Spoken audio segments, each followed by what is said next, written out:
Hermanitos, gracias al Señor por tenernos esta tarde en este lugar. La verdad que es un extraordinario privilegio en medio de este mundo tan desesperanzado y con tanto caos, tantos rumores de guerras y circunstancias difíciles en nuestro país y fuera de nuestro país. Y estamos aquí reconociendo que el Señor es Dios y que nosotros confiamos en Él y le seguimos, así que es un privilegio tremendo ese, que podamos vivir esto.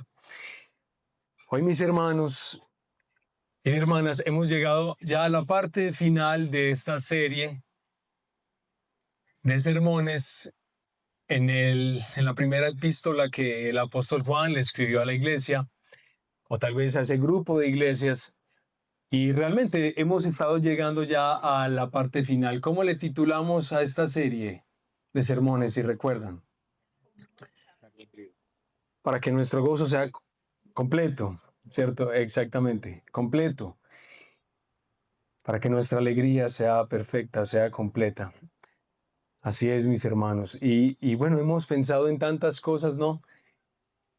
El desafío que representa escuchar a hombres y también mujeres que han participado de nuestra vida en comunidad, con quienes hemos cantado, con quienes hemos estado en rebaños, en grupos pequeños, y empiezan a esparcir, a compartir ideas extrañas o ajenas a nuestra fe histórica y a nuestra fe apostólica y bíblica.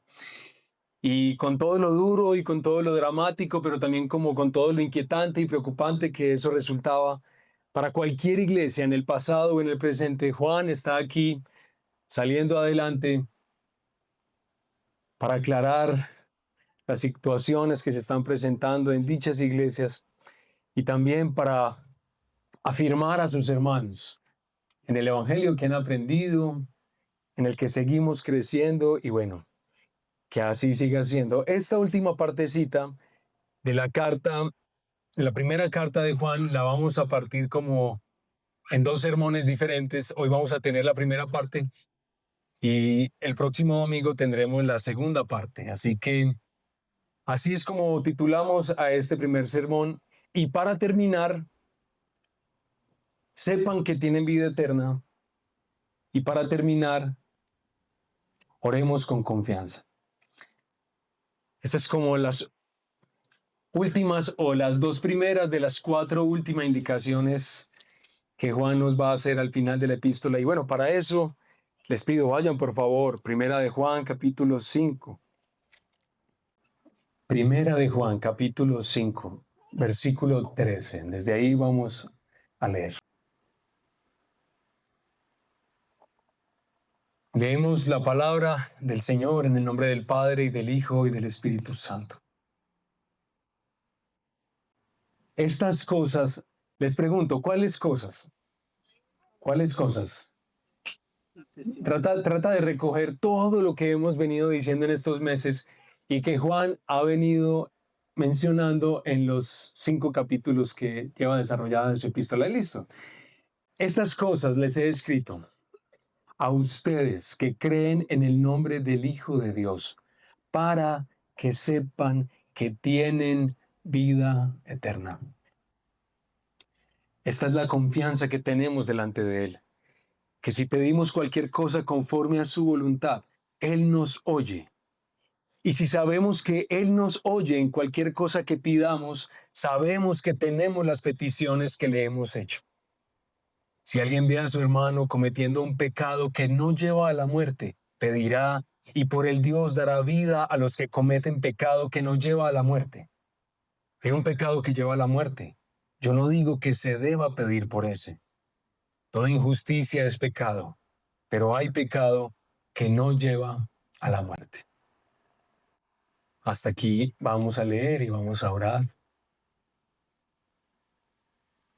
Un momentico más en esta tarde.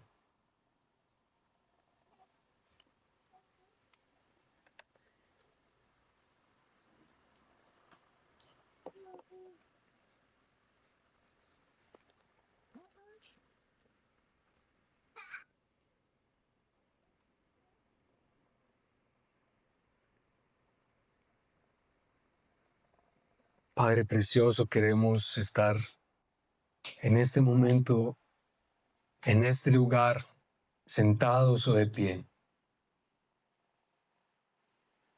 reconociendo que este mundo no está solo compuesto por las cosas que vemos, que tocamos, las que nos afectan, las que nos llenan de miedo o de ilusiones. Reconocemos, Señor, que aunque no te vemos en esta tarde, tú eres Dios, nuestro único Dios. Y reconocemos, Señor, sin necesidad de imaginarnos nada en nuestra mente, sino aceptando y reconociendo que tú estás en medio nuestro.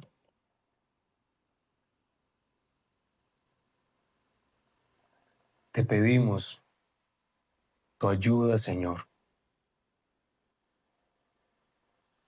Necesitamos de ti en esta tarde para acercarnos a tu palabra con humildad y con sabiduría.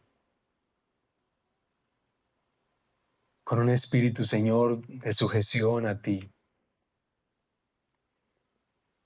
Yo te ruego, Señor, por quienes hoy tienen especiales dificultades, sea porque estén muy bien en la vida, que es un especial escenario de riesgo y de peligro para nosotros, o si están afligidos y tristes.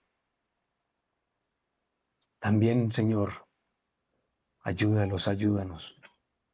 A todos nosotros, Señor, que hoy tu misericordia sea evidente para todos nosotros. Lo que tú has hecho en tu Hijo Jesucristo para tu iglesia, Señor, que hoy se disfrute un poco más, que nos afirmemos en tu palabra, en lo que ella nos dice y nos enseña en esta tarde. Padre precioso, que así sea. En el nombre de Jesús. Amén. Entonces, hermanos, y para finalizar, sepan que tienen vida eterna. ¿Y qué más dice Juan? Por lo menos en la partecita que nos tomamos, oremos con confianza. Eso, digamos, van a ser las dos ideas que espero nos acompañen en esta reflexión de esta tarde y que el Señor nos bendiga mientras la hacemos juntos, si el Señor nos permite hacerlo así. Pero ¿cómo les parece, hermanos, que algunos estudiosos de la Escritura dicen que justo ese versículo 13, miren cómo dice ahí nuevamente, estas cosas les he escrito a ustedes que creen en el nombre del Hijo de Dios para que sepan que tienen vida eterna. Dicen que ese versículo es el que señala el gran propósito que ha tenido el apóstol Juan al escribir toda esta carta. Que sepan que tienen vida eterna. Bueno, esa no es el único argumento que hay. La única razón o el único texto bíblico que se señala es el gran propósito de la carta. También hay otros, como por ejemplo al principio de la epístola, cuando decimos que estas cosas las he escrito para que su gozo también sea completo, sea perfecto, y para que nuestra comunión sea con el Padre, con el Hijo y sea verdadera. Bueno, en fin, pero eso es muy importante para todos nosotros que ya estamos llegando al final de esta reflexión en Juan. Porque si es así, si Juan se ha trazado a lo largo de todos estos comentarios que ha hecho en todos estos capítulos, decirnos esto, que sepan que tienen vida eterna, significa que detrás de eso hay algo que es bastante significativo e importante, que no podemos simplemente dejar pasar porque ya nos es familiar. Hablar de la vida eterna o escuchar acerca de ella ya es tan común para nosotros cristianos, sobre todo los que tenemos un tiempito, que ya casi entendemos de qué se trata. Pero hermanos, esas cosas que se nos han dicho, todas ellas, es para que las iglesias y para que en este caso el Redil América sepa que tiene vida eterna. ¿Quiénes son los que tienen vida eterna? Sí, ¿y quiénes según el texto? Por favor, ayúdenme ahí. Los que creen en el Hijo de Dios En el nombre del Hijo de Dios dice el texto, ¿cierto? En el nombre del Hijo, o los que creen en el nombre. Así sería más precisamente, que tenemos vida eterna. Y yo quiero invitarles a reflexionar un momentico en esa vida eterna. ¿Qué es eso? ¿Qué es vida eterna, hermanos? Si ustedes fueron o son como yo, que aprendí algunas cosas acerca del cristianismo, siendo niño, siendo adolescente, la noción que yo aprendí acerca de la vida eterna era como una especie de prolongación en el tiempo, algo más o menos así. Es decir, yo ya no voy a vivir 70 años, sino que ahora que tengo vida eterna voy a vivir como unos 700 o unos 7000. Pero básicamente es extensión en el tiempo. Sin embargo, hermanos, no se refiere especialmente este término vida eterna a algo temporal, sino que tal vez como lo ha notado en la primera carta y en el Evangelio, se refiere a alguien. La vida eterna se refiere a alguien. Y por ejemplo, miren ahí, primera de Juan capítulo 1, o sea, al principio de la epístola, y miren el versículo 2, lo que dice. Y la vida se manifestó. Nosotros la hemos visto, es decir, uno puede ver la vida eterna, la vida.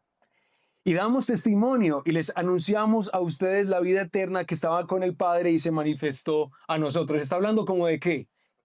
¿De tiempo? ¿De algo? No, está hablando de una persona, de esa que se viene a dar testimonio. No vamos a ir hasta el Evangelio de Juan, pero en Juan hay muchas referencias justamente a esto mismo. Cuando estamos hablando de la vida o de la vida eterna, estamos pensando en una persona, estamos pensando en alguien. Y quiero entonces de manera más concreta recordarles, hermanos, cuando hablamos de la vida eterna, estamos hablando de la participación que Dios ha querido dar a todos nosotros, a su iglesia, a sus hijos, de la vida de Dios. Y eso básicamente se da a través de lo que hemos dicho ya en varias ocasiones en esta iglesia, a través de nuestra unión con Cristo. Ese alguien que se describe como la vida eterna es ¿quién? Es Jesús. Entonces, si se nos dice que nosotros ahora tenemos vida eterna, algo entonces tenemos que inferir se está relacionando con Jesús. Y cómo nosotros entonces ahora participamos de lo que Él es. Hermanos, por favor, no nos acostumbremos a pensar en esto. ¿Tú te imaginas que ahora nosotros, cristianos, disfrutemos de la vida eterna? Que es lo que Juan está tratando de enfatizar aquí, con resaltador. Esto que les he escrito es para que sepan que tienen vida eterna.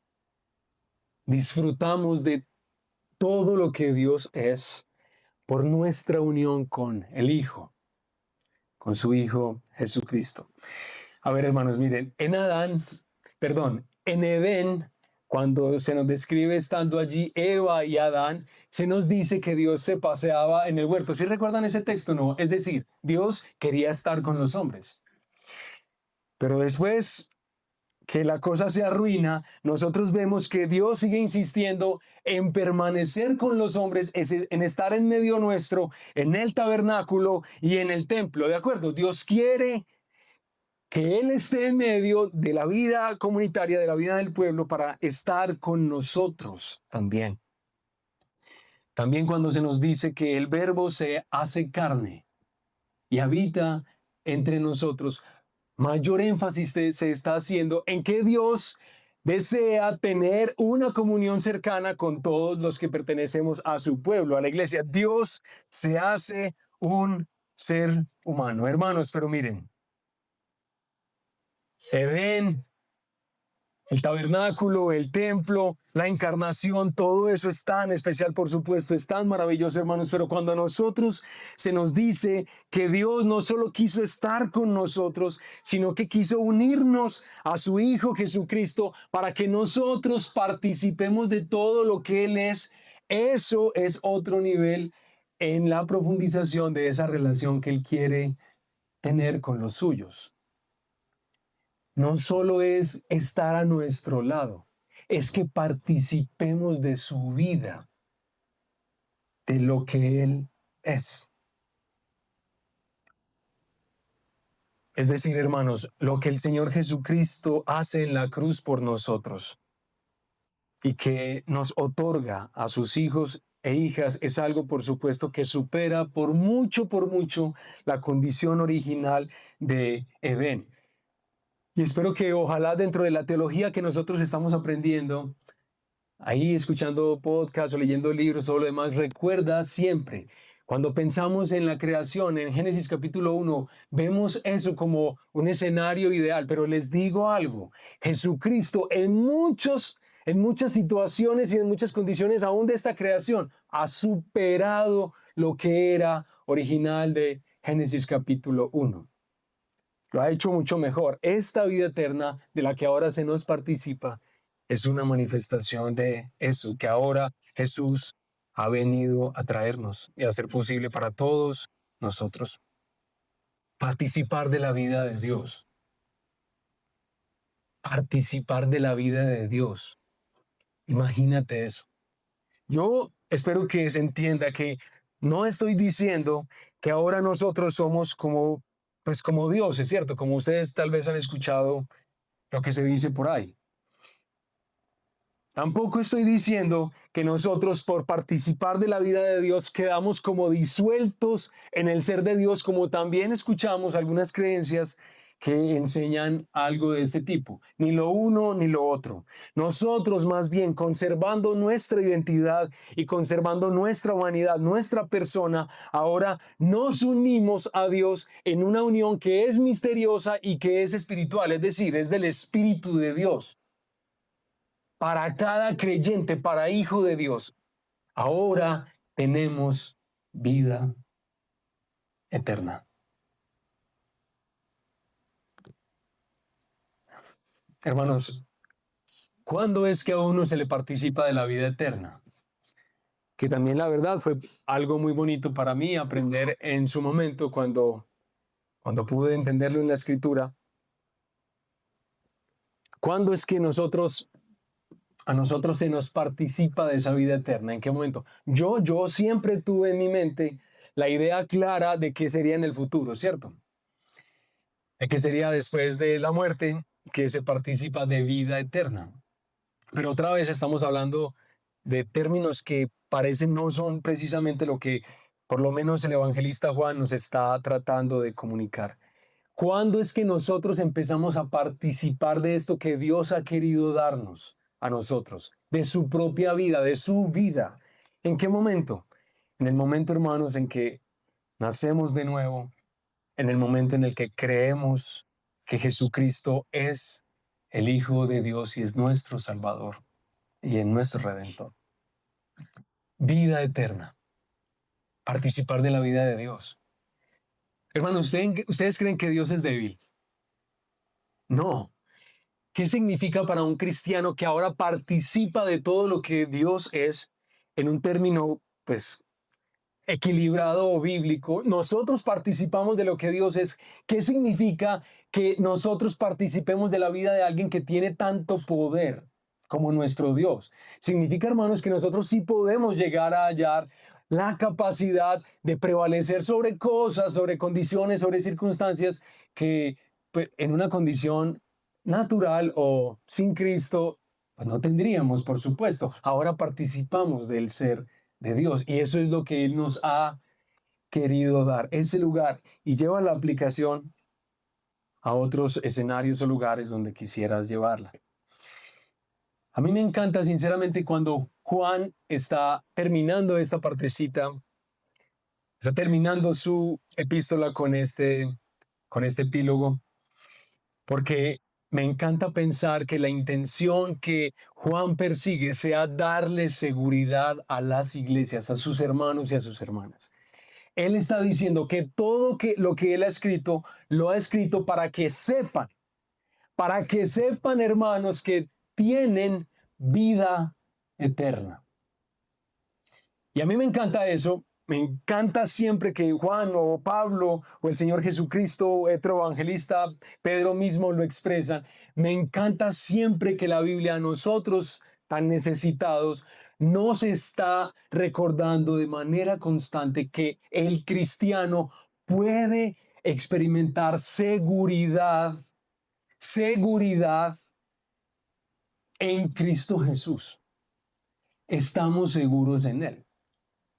Y me encanta eso porque yo cuando el Señor me dio vida eterna, yo asistí a una iglesia cristiana, pues que, digamos, aprendí cosas buenas en esa iglesia, no puedo decir que no, pero una gran debilidad que ella tenía era que no explicaba de manera muy sólida y muy bíblica el Evangelio de Jesucristo.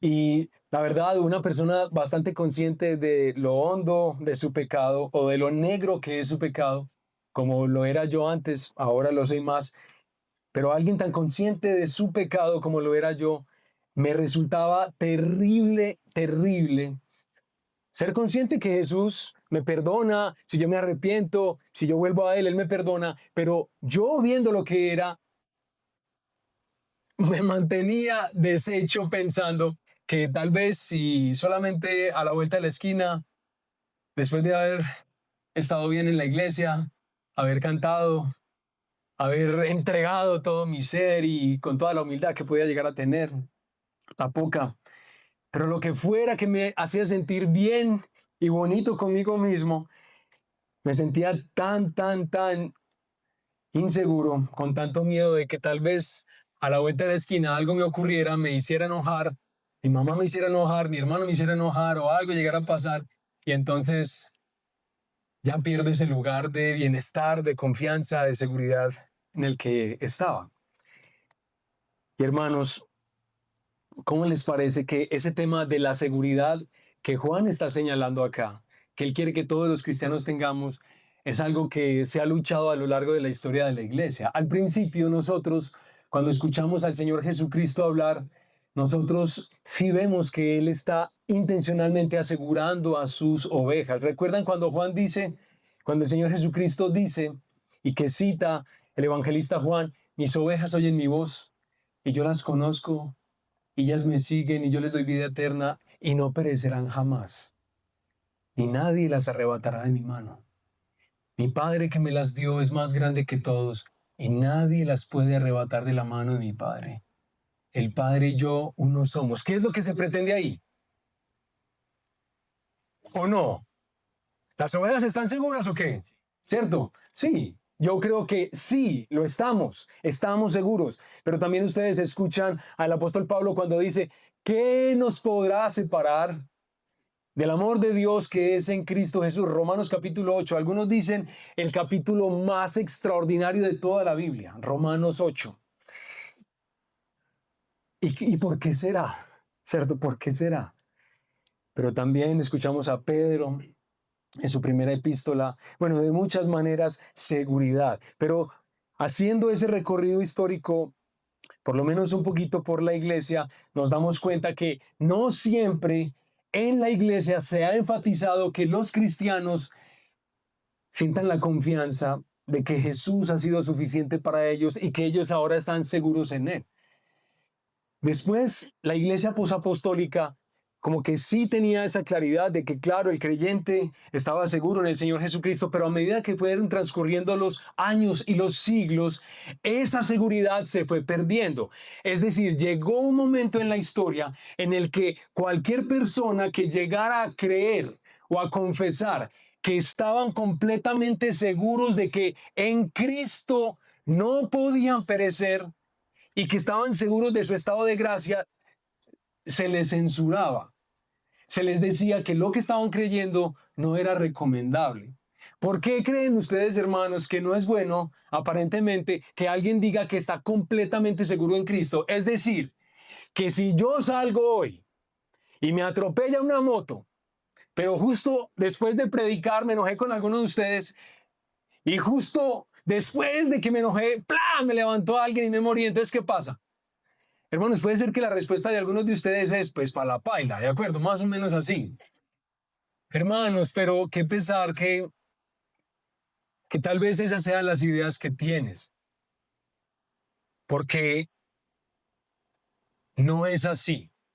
Y a veces, aún en esa misma historia de la iglesia, uno descubre que una de las razones por las cuales los papas o los encargados de administrar los asuntos de la iglesia y la teología no recomendaban que el cristiano se sintiera completamente seguro en Cristo, porque lo que se creía era que esa seguridad nos iba a conducir hacia el antinomismo, o una forma más sencilla de decirlo es hacia el desprecio de la ley de Dios, hacia un estilo de vida descuidado moralmente. Si la gente se siente segura, seguro que se abren de par en par a hacer todo lo que quieren hacer. Y puede ser que hoy tú también creas que así es.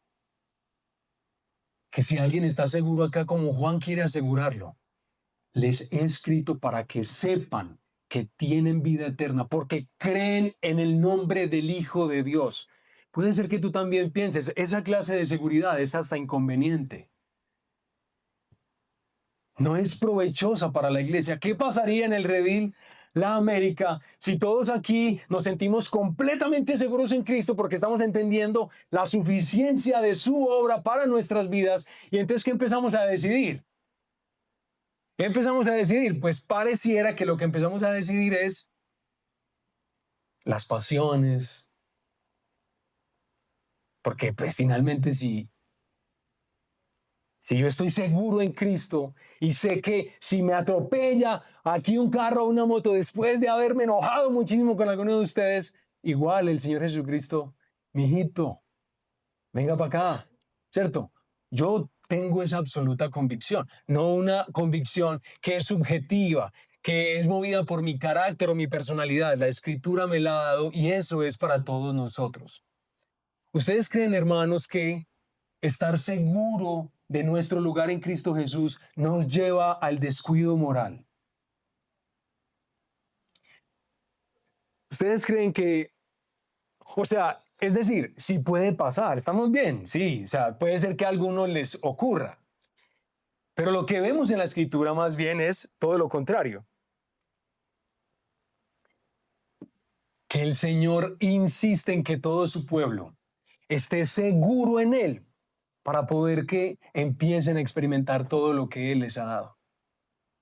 Hasta que Cristo no ha sido suficiente para nosotros y nosotros podamos caminar en medio de lo que nosotros vemos en nuestro pecado, en nuestro corazón todavía, que la verdad es triste, y en este mundo que nos seduce y nos tienta, y nuestro enemigo el diablo, si nosotros no somos capaces de caminar por esta vida a pesar de todas las adversidades que hay, estando completamente seguros de que nuestro Cristo es nuestro y nosotros somos de Él para siempre, hermanos, entonces siempre habrá posibilidades de que tú seas un cristiano frágil, inmaduro, que no experimenta las delicias de estar unido a Cristo. Por eso, todas estas cosas que el apóstol Juan nos ha venido escribiendo hasta este momento, las ha escrito para que sepan que tienen vida eterna. Gracias a Dios, porque llegó Martín Lutero y otros antes de él, Juan Calvino y otros después de él, para recordarle a la iglesia que la seguridad es un privilegio que Dios quiere darle a su pueblo. Trento, que fue un concilio de la Iglesia Católica muy importante por allá, por la época de la Reforma Protestante, justamente señaló, mostró que los protestantes eran personas orgullosas y fastidiosas y que estaban completamente ciegos por expresar con tanta franqueza su seguridad en Cristo. Ningún cristiano, según ellos, debería vivir así.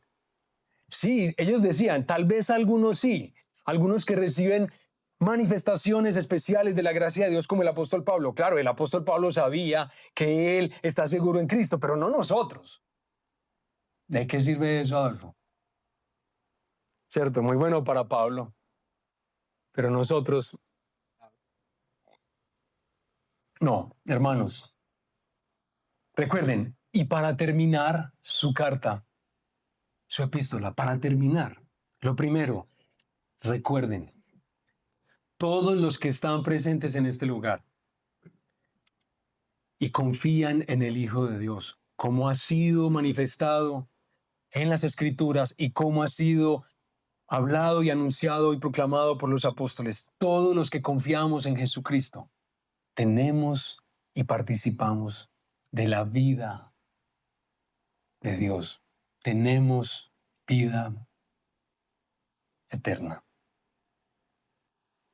Bien, hermanos, pero Juan no solamente nos va a recordar en esta parte final, ya como los últimos apuntes de su carta, no solo nos va a decir, recuerden, tienen vida eterna, hermanos, no importa si hay muchos que están distorsionando la fe, no importa si algunos están diciendo que Jesucristo no vino realmente en carne o que si vino, llegó fue en un momento transitorio de la historia. No importa si hay hermanos o personas al interior de la iglesia que están diciendo que uno puede vivir su vida sin seguir los mandamientos o sin amar a su hermano, sin amar a su prójimo. No importa. No importa que se levanten personas así al interior de la iglesia. Ustedes que confían en Jesucristo, el Hijo de Dios, tal como ha sido manifestado, descansen.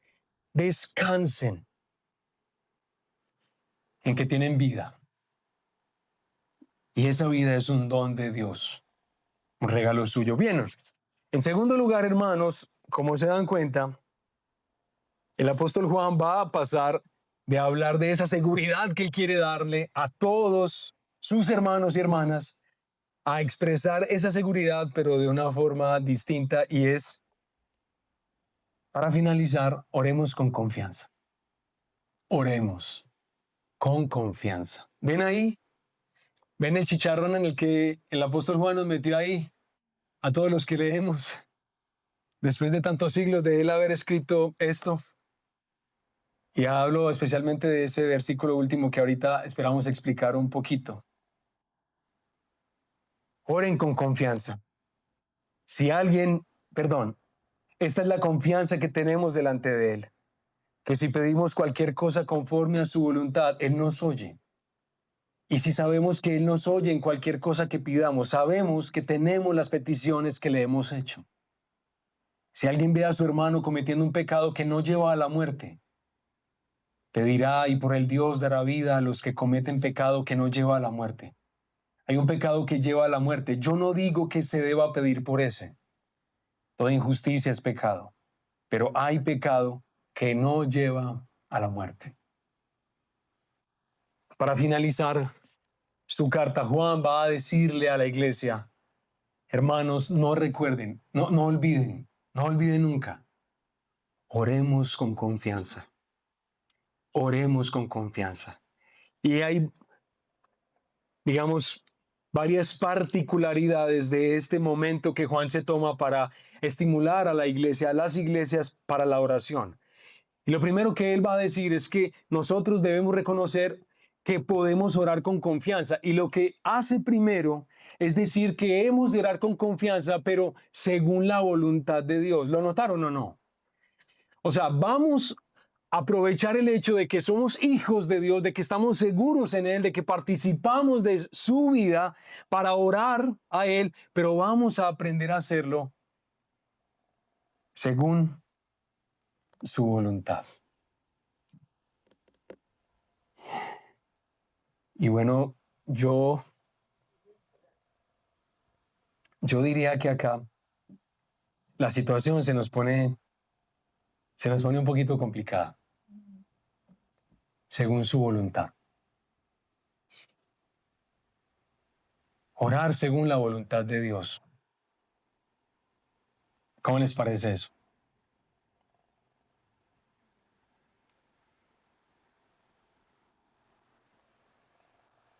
Esta es la confianza que tenemos delante de Él, que si pedimos cualquier cosa conforme a su voluntad, Él nos oye.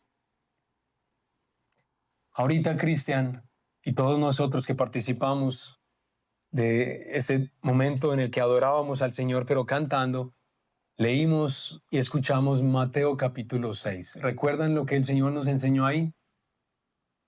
A orar, ¿cómo? ¿Que se hiciera qué? Su voluntad. Tratemos de pensar por un momento cuando nosotros oramos al Señor, cuando nos acercamos a Él, porque recuerden, tenemos la confianza de orar, tenemos la libertad y la gracia de hablar con Dios, de ser escuchados por Él. Es más, ese término confianza, literalmente la forma en la que se podría traducir es hablar libremente. Nosotros tenemos la posibilidad de hablar libremente ante Él, ante el Señor, pero orar las cosas según su voluntad. Uy, hermanos, yo no sé si para ti es así, pero orar, y posiblemente una de las cosas más duras de la oración, es aprender a someternos al Dios al que estamos hablando, al Dios de la Escritura, de la Biblia, según la voluntad que por lo menos entendemos de Él, con lo que hemos aprendido, someternos a la voluntad de Dios. Hay un librito que se lo recomiendo, se llama Cartas del Diablo a su sobrino. ¿Alguno lo ha leído acá? Sí. Cartas del Diablo a su sobrino, escrito por C.S. Lewis. Se lo recomiendo, es buen librito. Básicamente lo que está pasando ahí es que hay un demonio, por eso pues tienen que entender literatura, hermanos, ojo. Hay un demonio tío que le está instruyendo a un demonio más joven que es su sobrino. Y el demonio tío le está explicando cómo son los procederes de los hombres y él está aconsejando para que él explote todo lo que más pueda, lo que ya conocen de los hombres, para que arruine la vida de ese hombre todo lo que se pueda. ¿De acuerdo? Entonces ahí está Scrutopo, el tío que le está hablando a... ¿Me recuerdan el nombre del sobrino? Bueno, ya lo recuerdo en cualquier momento.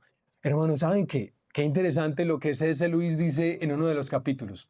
Porque uno de los consejos que el demonio tío le está haciendo al demonio sobrino respecto a la oración de los cristianos es el siguiente consejo.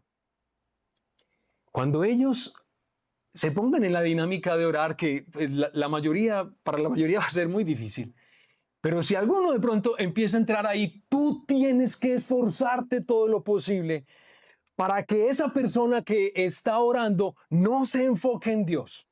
Es decir, le está hablando a Dios.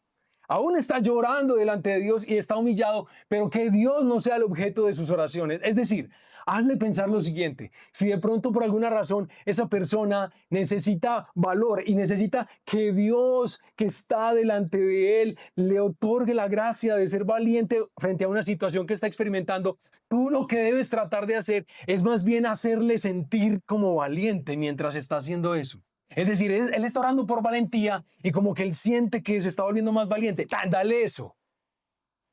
Enfócalo en sí mismo, aunque esté orando a Dios. O sea, ¿sí me entiendes? Que sus deseos, que sus intenciones, que sus caminos prevalezcan siempre. No le permitas pensar en la voluntad de Dios. Que no sea así.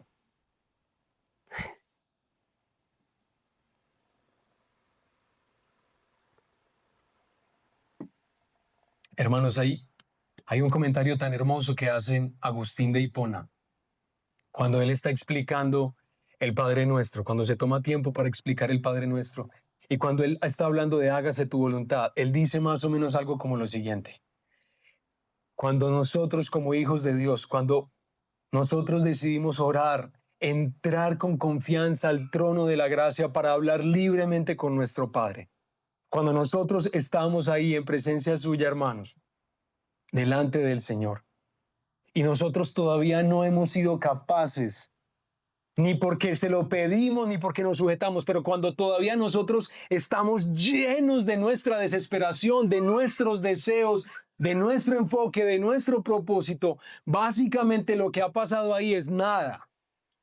Es decir, ahí no se va a alcanzar, no se va a obtener nada, hasta que la desesperación no se mitiga y se sujeta a su voluntad, no vamos a hallar la paz que pretende la oración, el alivio y el descanso. Cuando todavía, aún en presencia del Señor que amamos, pero cuando todavía nuestra voluntad es la que se afirma, no hay paz ni tranquilidad y nada de lo que necesitamos, hermanos, tanto. C.S. Lewis mismo escribió un libro cuando se le murió su esposa. A él se le muere su esposa y él escribe un libro que se llama Una pena observada. ¿Saben qué dice él al principio de su dolor, de su profundo dolor? ¿Saben qué sentía él cuando él oraba? Cuando él se acercaba al Señor para orar, él sabía que él podía acercarse a Dios y orar libremente a él. Pero en su dolor y en su desesperación, él dice al principio de ese relato que lo único que él experimentaba cuando iba a orar en presencia de Dios era que sentía como un portazo en su cara, como si Dios literalmente le tirara la cara tirara la puerta en la cara, porque la cara en la puerta. Eso era lo que Luis decía que sentía cuando oraba en medio de esa desesperación. Dios, lo único que entiendo en este momento es que me tiras la puerta en la cara. Meses después, porque ese libro que C.S. Lewis escribe es como más bien la biografía, el testimonio de su avance en el duelo, en el luto.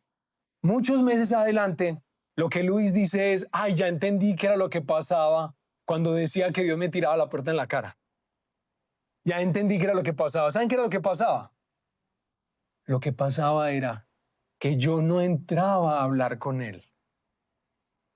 Mi desesperación hacía que yo me tirara mi cara a su puerta, porque estaba desesperado, porque prevalecían mis deseos, porque no había deseo de orar según su voluntad. Pero aquí Juan nos está diciendo, hermanos, que si nosotros oramos a Dios, nosotros podemos hacerlo porque somos hijos y tenemos libertad para hacerlo cada vez que deseamos y necesitamos hacerlo. En cada una de esas ocasiones podemos hacerlo.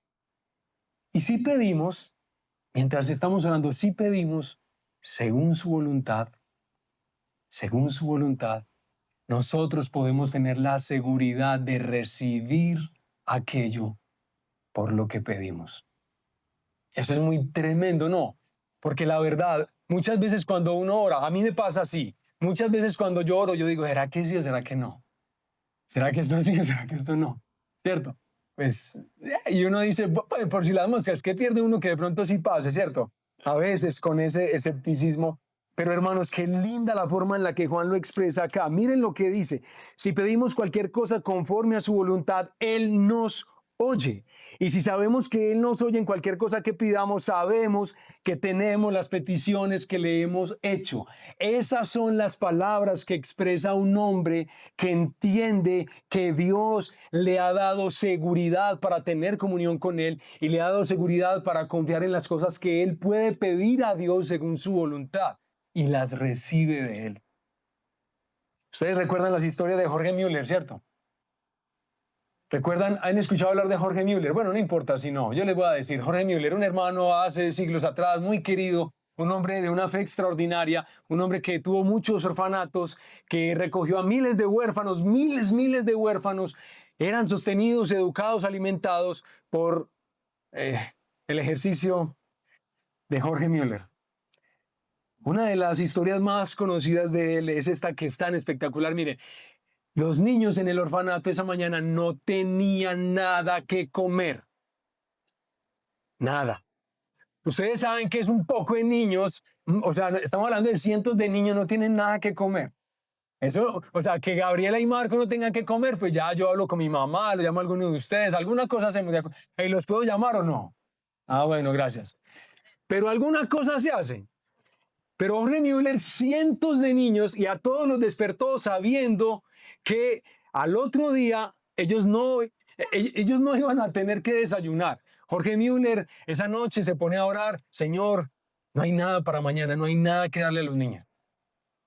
Pero pero yo no te estoy haciendo un favor a ti. Yo no te estoy tratando de ayudar. Señor, tú nos estás ayudando a todos nosotros. El Señor, gracias por lo que harás por nosotros. Que bendito sea tu nombre. Amén. Despertó a todos los niños como todos los días. Sentó a todos los niños en las mesas como todos los días. Organizó las cucharas de los niños como todos los días. Y los niños ya están medio extrañados, hombre, pero los platos están vacíos. ¿Qué es lo que pasa acá? Imaginen, cientos de niños todos ahí y la recocha de los niños, ¿cierto? Ya, la comida, la comida. Y entonces Jorge había orado y de un momento a otro, o creo que era un timbre, o no sé, había un timbre en esa época, pero supongamos cualquier cosa. Sonó la puerta, hermanos. Sonó la puerta y ¿cómo les parece? El panadero del pueblo. El panadero del vecindario. ¿Saben qué le dijo el panadero del vecindario a Jorge Müller? No, don Jorge, la verdad, a las 2 de la mañana, yo no sé. Yo no fui capaz de dormir más y yo me levanté con la convicción de que tenía que hacer pan. Todos los que pudiera. Y después entendí que tenía que traérselos a usted. Usted los necesita, ¿cierto? Entonces hubo desayuno, pero llegó el pan, pero no solamente puede desayunar pan, ¿de acuerdo? No, no, no, no, no. De un momento a otro, hermanos, mientras estaban repartiendo el pan, otra vez, 3 veces a la puerta. ¿Qué pasó? ¿Cómo les parece? A el lechero se le varó el carro justo enfrente del orfanato. O sea, pues yo no sé si uno se sentiría agradecido porque a uno se le va el carro. Justamente, o sea, sí, es muy el Señor puede hacer lo que quiera con nuestros bienes, pero claro, el lechero llegó, don Jorge, esta leche no la va a poder entregar, pues se me varó el carro, así que pues aprovéchela usted, la necesita. Jorge y el apóstol Juan nos quieren afirmar menos en la seguridad de recibir lo pedido, que podemos pedir y recibir con seguridad lo que pedimos. Pero no solamente oramos con confianza según su voluntad, con esa seguridad, hermanos, de que orando según su voluntad recibimos lo que pedimos de nuestro Señor, nuestro Padre, sino que Juan también empieza a decir algo acá que es bastante extraño, ¿no les pareció? Orar por quienes han pecado, nuestros hermanos, y también nos dice por quienes no orar. Es decir, cuando estemos pensando en la oración, porque la iglesia, los hijos de Dios, tenemos libertad para orar delante de Dios, Él nos da la indicación de que hemos de orar por nuestros hermanos que han pecado. ¿Lo notaron? Y yo creo que no hay necesidad de hacer mucho énfasis y les podría contar historias de diversos tipos. Solamente hoy creo que fue, sí, Byron envió esta tarde o esta mañana al chat de la iglesia el mensaje de gratitud y adoración al Señor que Socorro y Mario expresaban al Señor y a la iglesia, ¿cierto? Fue hoy que lo enviaste, Byron. Byron está por ahí, bueno, no está. Está dando clases, listo. Pero fue esta mañana, sí, así es, fue hoy. Socorro, Mario, pues estuvieron sufriendo, digamos, el drama de ver a una hijita suya enferma de cáncer y literalmente viéndola en una condición en la que, pues, era muy desfavorable. Es decir, posiblemente estaban pensando en que podía llegar a morir. Hoy nuevamente los resultados muestran que por la gracia del Señor ella no tiene nada, ¿cierto? Eso es lo que sigue pasando. Es decir, la iglesia, nosotros no solamente nos acercamos a Dios pidiendo según su voluntad para nosotros, sino que de manera especial Juan nos hace pensar en el prójimo, en el hermano, en la hermana. Y hemos de orar por ellos, hemos de orar los unos por los otros, pero particularmente hemos de orar por nuestros hermanos que estamos viendo andan en pecado. Juan dice que oremos por ellos. Y es posible que ellos no vengan a decirnos que están pecando, porque pues efectivamente, por eso es que uno se da cuenta que está pecando, porque no se da cuenta que peca, ¿cierto? Pero cuando uno ve que un hermano está transitando caminos que no son, hemos de orar por él. Y con la fe que el Señor nos invita a ejercitar delante de Él, Él nos dice que Él también va a rescatar al hermano, le va a dar vida.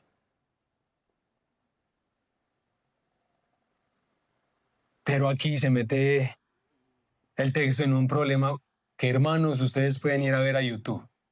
¿De acuerdo? No, mentiras, hermanos. ¿Cómo les parece pues ese texto? Hay un pecado que lleva a la muerte. Yo no digo que se deba pedir por ese. Toda injusticia es pecado, pero hay pecado que no lleva a la muerte.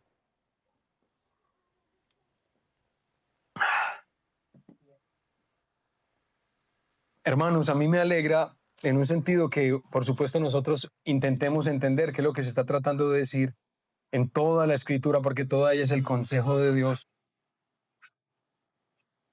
Pero también me alegra pensar que nosotros podamos ser capaces de tener cierta mesura con algunos textos que para la mayoría han sido desafiantes.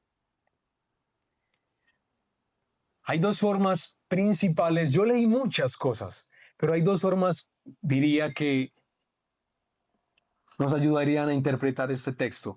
Primero, este texto está hablando de una persona que participaba de la comunión con nosotros en la iglesia, pero resultó que no era un cristiano y resultó que empezó a negar a Jesucristo como él ha sido presentado en las escrituras y como han dado testimonio los apóstoles. Es decir, el problema que se estaba experimentando en las iglesias a las que Juan le escribe. Y por esas personas que fueron un tiempo de nosotros, pero que salieron de nosotros confesando algo distinto de Cristo y que en una ocasión Juan les llama anticristos, él recomienda o él no pide que se pida por esas personas que fueron nuestros hermanos. Él dice, no se ore por él, por ella, por alguien así no oremos. Esa es una posibilidad. ¿Cómo les suena esa? Bien, bueno. Segunda posibilidad. Cuando Juan dice acá que él no, la forma en la que lo dice textualmente es, yo no digo que se deba pedir por ese. Es decir, él no está prohibiendo que se pida por ese. Él simplemente no está recomendando que se haga como lo está haciendo por el hermano o el caso anterior. La otra posibilidad es que esta persona, como parece el texto lo indica, es un hermano. Es un hermano. Y tal vez Juan no le está quitando esa calidad de hermano, sigue siendo nuestro hermano. Pero ese hermano está viviendo de una manera que lo está conduciendo a la muerte. Y la forma en la que algunos intérpretes expresan aquí la muerte es literalmente como a perder la vida por una enfermedad o por una disciplina del Señor. ¿Ustedes han escuchado algunos casos que la Escritura presenta acerca de esta disciplina o no? ¿Recuerdan? ¿Sí?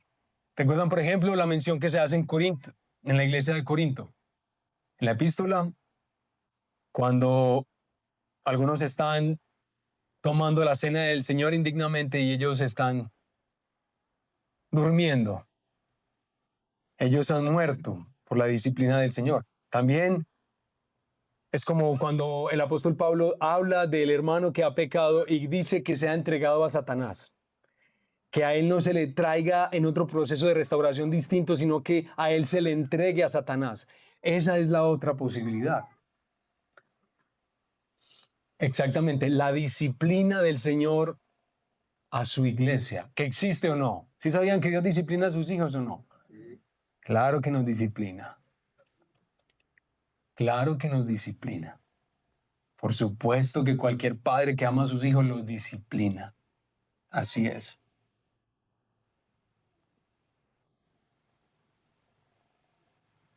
Y hermanos, yo no les voy a decir cuál de las dos es. Ahí están las dos posibilidades. Recuerdan, hay una posibilidad en la que finalmente no era un cristiano, ¿cierto?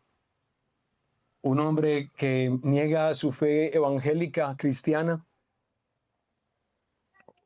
El otro caso es un hermano que por su estilo de vida está llevando su cuerpo, su humanidad, su historia a recibir la disciplina del Señor que va a tener relación con su muerte física. Cualquiera de las dos es útil, no sirve, ninguna de las dos es mentira, ambas se aplican de diversa manera. Pero hermanos, Juan, para terminar, nos ha recordado eso. Sepan que tienen vida eterna. Y que el Redil América no lo olvide, por favor. Sepamos, hermanos, que tenemos vida eterna y que tenemos esa seguridad. Aunque el mundo tiemble, aunque hayan guerras recientes o se expresen guerras recientes en nuestro país o en un país vecino o lo que llegara a suceder, o nuestras familias llegan a estremecerse, hermanos, sepamos que tenemos vida eterna.